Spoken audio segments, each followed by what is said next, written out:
The New York Times has revealed that the Pentagon used well-known military analysts like these as a quote-unquote media Trojan horse to spread pro-war propaganda to Americans.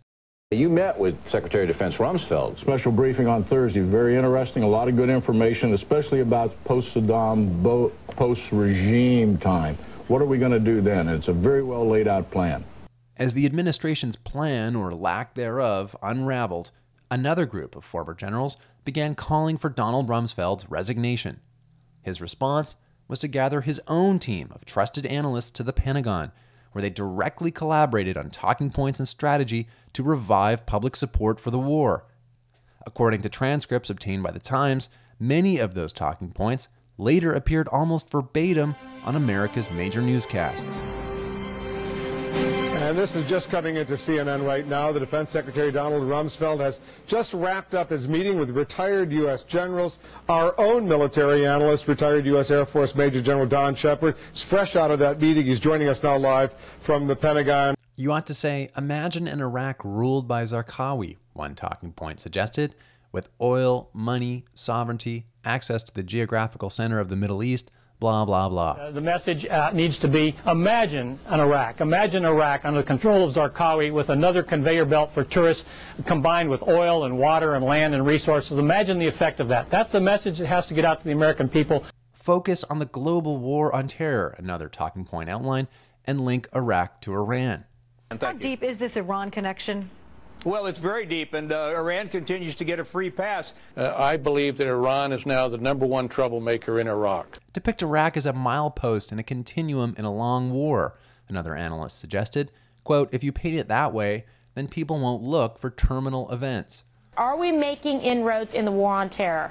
Well, we are, Kimberly. A slow and steady progress. You know, this is a 50-year war. There's not going to be any short-term solution to this, and it's a war that's going to cross a lot of boundaries from Latin America to Africa to Asia, and we're going to be engaged for a very, very long time. You go on O'Reilly, one of the analysts noted, and he's, quote, eating out of your hand because you're smart.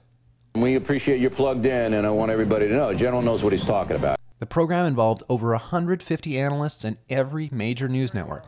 On this episode of Chris Matthews' Hardball, for example, General Wayne Downing, General Montgomery Meigs, and Colonel Ken Howard. All three military analysts were part of the Pentagon program.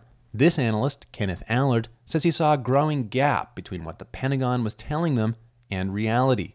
Quote, I felt we'd been hosed, he told the Times, calling the program, quote, psyops on steroids. Many of the news networks involved said they were unaware of the practice. Feeding biased information about the war in Iraq to the media through these military analysts that people like myself have been interviewing on TV, who were supposed to be given an objective assessment to the public of what was really going on overseas. Now, the New York Times says most of the TV and the radio military analysts have ties to military contractors, people who could possibly be making money on the war. The nonpartisan media watchdog Free Press says the program is, quote, a violation of every conceivable standard of journalism and possibly a federal law.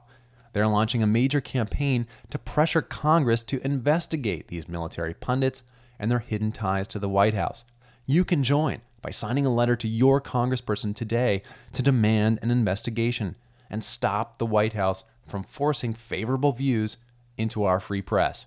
Add your voice today at freepress.net.